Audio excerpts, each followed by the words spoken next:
ایود، کیا چاہتا ہے، احدکم، تم میں سے کوئی ایک، کیا تم میں سے کوئی ایک یہ چاہتا ہے، ان تکون لہ، کہ ہو اس کے لیے، جنتن، ایک باغ. جنت کس باغ کو کہتے ہیں؟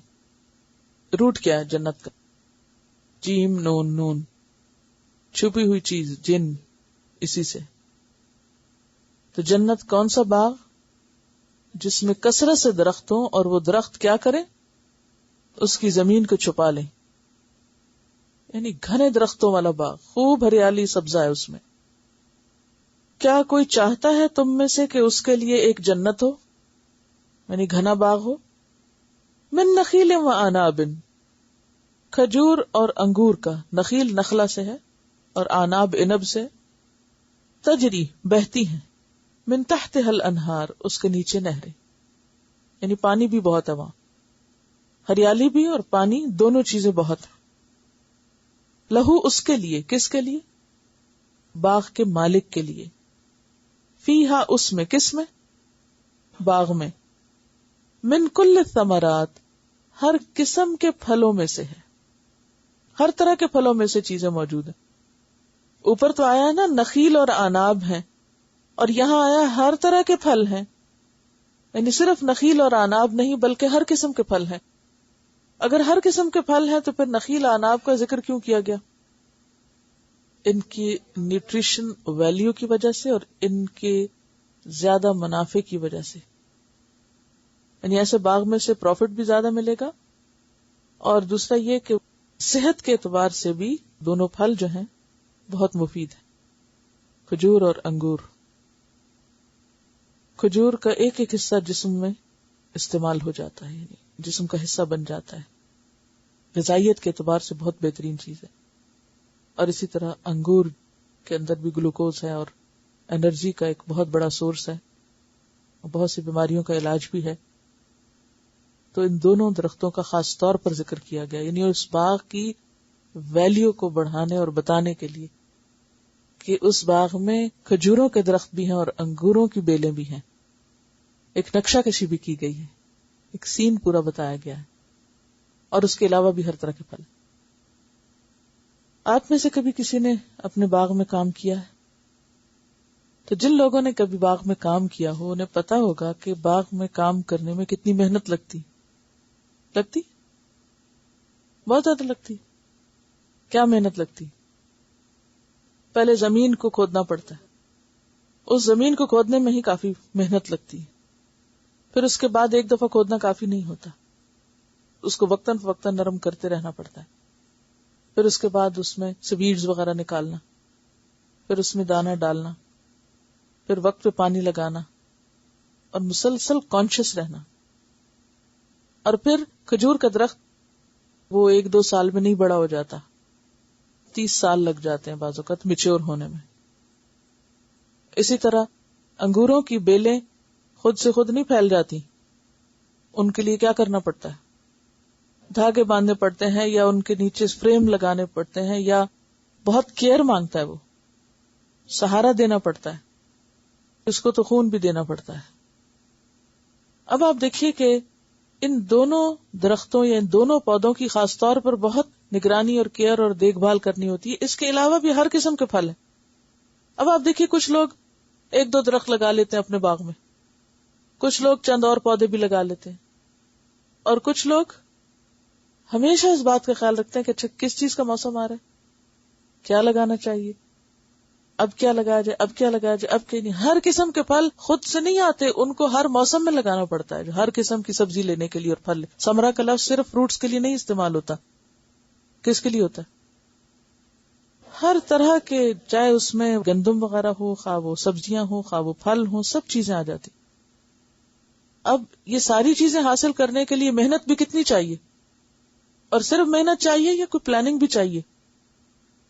پلاننگ بھی چاہیے کہ کس موسم میں کیا لگایا جائے گا، اور اس کو کتنا پانی چاہیے، اور اس کو کس قسم کی غذا چاہیے، اور اس کو کس قسم کی کیئر چاہیے، اور اس کا پھل کب آئے گا، اس کو کب کاٹنا چاہیے. زیادہ پانی دے دیں، بے وقت پانی دے، وہ بھی غلط. تھوڑا پانی دے تب بھی غلط. تو اس سے یہ پتہ چلتا ہے کہ جس نے باغ لگایا اس نے بہت محنت کی، بہت وقت لگایا، سرمایہ لگایا، محنت لگائی. 3 چیزیں خاص طور پر چاہیے ہوتی ہیں باغ لگانے کے لیے. نمبر 1 جسمانی محنت، نمبر 2 مالی انویسٹمنٹ، اور نمبر 3 وقت. وقت چاہیے، گارڈننگ کے لیے وقت چاہیے ہوتا ہے. اب اس کام میں ساری زندگی کرتے کرتے اصابہ الکبر، بڑھاپا آ گیا. پوری زندگی کی انویسٹمنٹ تھی اس کی. باغ ایسی چیز ہے جو دنوں میں نہیں لگ سکتی. مکان بھی جلدی بن جاتے ہیں، لیکن مکان بننے کے باوجود باغ لگنے میں اور پھر ہر قسم کا پھل اس میں آئے بہت دیر لگتی ہے. بہت محنت طلب کام ہے. ایک شخص نے اتنا کچھ کیا، سب کچھ کیا، اور کرتے کرتے بوڑھا ہو گیا، اور اس کو اپنے باغ میں اور اپنے کاموں میں، انویسٹمنٹ میں اتنی محنت لگی اور اتنا اس نے اپنا ٹائم لگایا کہ شادی بھی دیر سے کی، اس لیے بچے بھی چھوٹے تھے. وَلَهُ ذُرِّيَّةٌ ضُعَفَاءَ. کچھ لوگوں کو اپنے بزنس، اپنے کام، اپنی جاب سے اتنا انٹرسٹ ہوتا ہے کہ وہ اس میں اتنے ان ہوتے ہیں کہ وہ شادی بھی دیر سے کرتے ہیں. اور جب شادی انسان دیر سے کرے تو پھر کیا ہوتا ہے، بچے بھی دیر سے ہوتے ہیں، اور خود انسان بوڑھا ہو جاتا ہے اور بچے کیا ہوتے ہیں، چھوٹے ہوتے ہیں. اب یہاں یہی کیس ہے. یہ بات خاص طور پر میں اس لیے کر رہی ہوں کہ آپ اندازہ لگائیں کہ ایک شخص نے کتنی محنت سے باغ تیار کیا ہے. یعنی اس نے اپنی جوانی اس میں لگا دی، اس نے عمر کا ایک بڑا حصہ بھی لگا دیا، اور بچے ابھی اس کے چھوٹے تھے کہ اچانک ایک دن زور کی آندھی چلی. فَأَصَابَهُ إِعْصَارٌ. آ پڑا اس کو، اصابہ، پھر وہ تیر نشانے پہ جا کے لگنا. تیز آندھی چلی اور آ کے اس نے کیا کیا، اعصارن کا لفظ ہے نا، عصر سے، عصر کہتے ہیں نچوڑنے کو. وہ جو گھومتی ہوا ہوتی ہے نا، جو ایک دم گھومتے گھومتے اوپر کو جاتی ہے، اس کے لیے اعصار کا لفظ ہے. طوفانی ہوا جو زمین سے لپٹتے یا چکر کھاتے کھاتے اوپر کو جاتی ہے. فیہ نارن، اس میں آگ بھی تھی. آگ سے مراد یا تو آگ کا کوئی شعلہ بھی ہو سکتا ہے، بگولا بھی ہو سکتا ہے، یا پھر آگ سے مراد تیز دھوپ اور گرمی اور طوفانی قسم کی ہوا، آندھی ہو سکتی ہے. فاحترقت، جس سے درخت اکھڑ گئے اور سارا باغ جل گیا. فاحترقت کا روٹ ہے حرقاف، حرق، حریق کہتے ہیں آگ کو. عذاب الحریق آپ قرآن میں پڑھیں گے، جہنم کے لیے آتا ہے. یعنی باغ کا جلنا ضروری نہیں کہ وہ اس کی لکڑی جل جائے یا کوئلے بن جائیں یا اس میں آگ باقاعدہ لگے. آپ دیکھیے بارش اگر نہیں ہو رہی تو آپ کیا بولتے ہیں، گھاس جل گیا. اور خاص طور پہ گھاس کب جلتا ہے، صرف دھوپ نکلنے سے نہیں جلتا. کب جلتا ہے، پانی نہ ہو تو الگ بات ہے، لیکن جب گرم ہوائیں چلتی ہیں، جب تیز دھوپ کے ساتھ خاص قسم کی گرم ہوا چلتی ہے تو وہ کیا کرتی ہے، جلا کے رکھ دیتی ہے، پیلی پڑ جاتی ہے ہر چیز. تو اس شخص کے ساتھ یہی ہوا، اس کا باغ پیلا پڑ گیا، جل گیا، یعنی سب پھل مارا گیا. کذالک یبین اللہ، ایسی مثالوں سے اللہ اپنی بات بیان کرتا ہے. لکم، تمہارے لیے، الآیات، آیات یعنی احکامات. کس لیے، لعلکم، تاکہ تم کیا کرو، تتفکرون، غور و فکر سے کام لو، غور و فکر کرو. یعنی دنیا میں رہتے ہوئے، دنیا کے کام کرتے وقت اپنی آخرت کو یاد رکھو، غور و فکر کرو. اور اس میں غور و فکر کی بہت سی باتیں ہیں. مراد اس سے کون شخص ہے، وہ شخص جس نے نیکی کے بہت سارے بڑے بڑے کام کیے تھے، بڑی بڑی قربانیاں دی تھی، لیکن اچانک شدید قسم کا غصہ یا شدید قسم کی کوئی طوفانی ہیجانی کیفیت آئی اور کوئی غلط فیصلہ کر دیا، کوئی غلط بات بول دی، غلط ری ایکشن سامنے آیا. کیا ہوا، سب کیے کرائے پہ پانی. من یا اذا، ان دونوں میں سے کوئی کام کیا. نتیجہ کیا ہوا، جتنی محنت کر کے اپنا ایک اس نے مقام بنایا تھا، وہ سارا اللہ کی نگاہ میں گر گیا، سارا عمل برباد.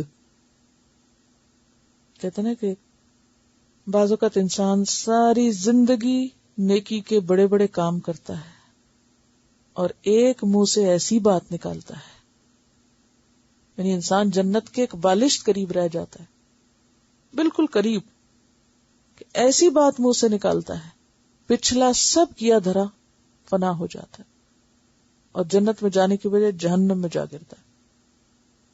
من، اذا، ریا، یہ سب وہ چیزیں ہیں جو انسان کے اعمال کے لگے ہوئے باغوں کو جلا کے رکھ دیتی، ساری نیکیاں برباد ہو جاتی. تو اس لیے تقویٰ کے بغیر چارہ نہیں کہ انسان کانشیسلی زندگی بسر کرے آخری دم تک.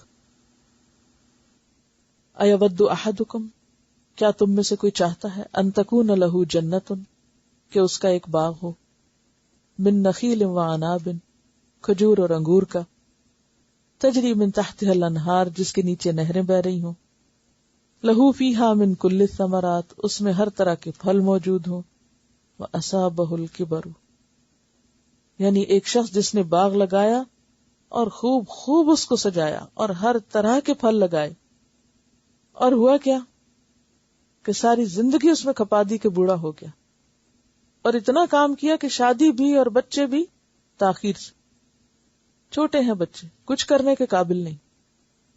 فَأَصَابَهَا إِعْصَارٌ، کہ اچانک باغ پہ ایک آفت آ پڑی، ایسی آندھی چلی کہ جس میں شدید حرارت یا آگ تھی. فاحترقت، سارا کھیت سارا باغ جل گیا، باغ ویران ہو گیا. عمر گزر گئی، اب مزید محنت نہیں ہو سکتی، کہ بڑھاپا ہے، محنت کرنے کے قابل نہیں، بچے چھوٹے ہیں کہ مدد نہیں کر سکتے. اللہ تعالیٰ اس طرح اپنی باتیں سمجھاتا ہے کہ لوگ غور و فکر کریں. اب یہ آیت کسی خاص شخص کے بارے میں نہیں تھی، مثال سے بات سمجھائی گئی، تمثیل سے، جیسے ایک سٹوری سے. مثلا بچوں کو آپ سٹوری سناتے نا کہ ایک لڑکا تھا، وہ گاؤں میں رہتا تھا اور وہ ایسا تھا ویسا تھا، حالانکہ وہ اس کے پیچھے کیا ہوتا ہے، کوئی لڑکا نہیں تھا، نہ کوئی گاؤں تھا اور نہ کہیں کوئی رہتا تھا. تو یہ آپ کہانیاں کیوں بناتے ہیں؟ ہاں، بات سمجھانے کے لیے. اس کو کہتے ہیں تمثیلی انداز میں بات سمجھانا. یہ جو مختلف ڈرامے وغیرہ بنتے ہیں، یہ کس لیے ہوتے ہیں؟ بات سمجھانے کے لیے. تو یہ جو آیت تھی کسی خاص شخص کے بارے میں نہیں تھی، ایک مثال سے بات سمجھائی گئی. اور حضرت عمر کے بارے میں آتا ہے کہ حضرت عمر نے ایک بار صحابہ سے اس آیت کا مطلب پوچھا. تم جانتے اس آیت کا مطلب کیا ہے؟ اس سے کیا پتہ چلتا ہے کہ ان کی گفتگویں بھی کیا تھی، ایک دوسرے سے علمی سوال کیا کرتے تھے. تو لوگوں نے کہا اللہ ہی جانتا ہے کہ کیا مطلب ہے. حضرت عمر بہت غصے میں آئے. یہاں تو کسی استاد کو غصہ کرنے کی اجازت نہیں ہوتی، اور اگر کوئی کر لے تو پھر ہم فوراً ری ایکشن دکھاتے ہیں، لیکن حضرت عمر ٹھیک ٹھاک لوگوں کو کھینچ کے رکھتے تھے کہ بے سوچے سمجھے بات نہ کریں. لوگوں نے کہا اللہ بہتر جانتا ہے. غصے میں آئے، کہا صاف کہو، ہمیں پتہ ہے یا نہیں پتہ؟ پتہ ہے تو کہو پتہ ہے، بتاؤ، اور اگر نہیں پتہ تو کہو نہیں پتہ. یہ کیا بات ہوئی اللہ بہتر جانتا ہے؟ ناراض ہوئے. بہرحال ابن عباس نے کہا کہ میرے دل میں ایک بات آئی ہے. کہا بھتیجے بیان کرو اور اپنے آپ کو چھوٹا نہ سمجھو، کیونکہ ابن عباس چھوٹے تھے نا صحابہ میں سے. اپنے آپ کو چھوٹا نہ سمجھو، بتاؤ کہ اللہ تعالیٰ نے یہ عمل کس کے لیے بیان کیا، یہ مثال کیسے بیان کی. تو ابن عباس کہنے لگے ایک عمل کی مثال ہے. پوچھا کون سے عمل کی، لیکن ابن عباس جواب نہ دے سکے. تو اس کے پر حضرت عمر نے کہا یہ ایک مالدار شخص کی مثال ہے جو اللہ کی اطاعت میں عمل کرتا ہے، یعنی اللہ کے راستے میں خرچ کرتا ہے اور کرتا رہتا ہے. پھر اللہ تعالیٰ شیطان کو اس پہ غالب کر دیتا ہے اور وہ گناہوں میں گھس جاتا ہے اور اس کے سارے عمل آخری زندگی میں ضائع ہو جاتے ہیں. یعنی ایک شخص جو بچپن سے نیکیاں کرتا رہا، اللہ کے راستے میں خرچ کرتا رہا، آخری عمر میں پہنچا، سٹھیا گیا، اور جن پہ خرچ کیا تھا یا جن جن کاموں میں کیا تھا ان پہ اس نے احسان جتانا شروع کر دیا. یا پھر اذیت دی لوگوں کو اور کیے کرائے پہ پانی پھیر دی، یا پھر جیسے پیچھے آپ پڑھ چکے ہیں غلط وصیت کر دی تو کیا کیا؟ سب کیے کرائے پہ پانی پھیر دیا۔ تو جو شخص خرچ کرتے ہوئے من و ادا سے کام لیتا ہے یا ریاکاری سے، قیامت کے دن کیا ہوگا؟ جب وہ اٹھے گا اپنی محنت اور کوشش کا اجر پانے کے لیے تو وہاں تو کچھ بھی نہیں ہوگا، عمل کا سارا باغ جل چکا ہوگا۔ وہ پریشان ہوگا کہ یہ کیا ہوا؟ اسے بتایا جائے گا تمہاری فلاں بات، فلاں کلام، فلاں رویے، فلاں طریقے کی وجہ سے سب کیا کرایا ضائع ہو گیا۔ تو اس سے پتہ یہ چلتا ہے کہ انسان کو صرف نیک عمل کی فکر نہیں بلکہ نیک عمل کو سنبھالنے کی فکر بھی ہونی چاہیے۔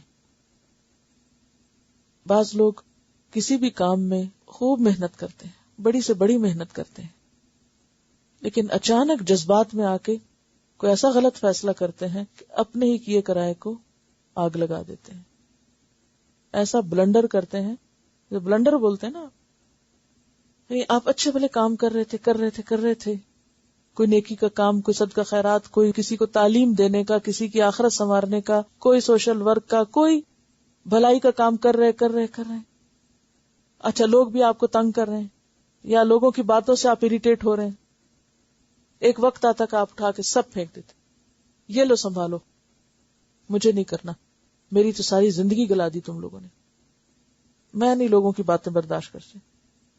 یہاں کا تو ماحول ہی ایسا ہے، یہاں نیکی کرنا بہت مشکل ہے، میں جا رہی ہوں۔ ایسے واقعات ہوتے ہیں، تھوڑی سی جذباتیت، تھوڑا سا حالات کی تنگی، تھوڑا سا لوگوں کا پریشان کن رویہ اگر انسان کو اس کے مقصد سے پھیر دے تو کس کھڈ میں جا کے گرے گا؟ سوچیں ذرا۔ عام طور پر ہم صرف اس کو کافی سمجھ لیتے ہیں کہ ہم نے بہت نیکیاں کر لی ہیں، اور یہ بھول جاتے ہیں کہ ان کو سنبھالنا بھی ہے، سمیٹنا بھی ہے۔ اگر کوئی شخص فصل لگائے محنت کرے جب کاٹنے کا وقت آئے تو غصے ہو کے نکل جائے۔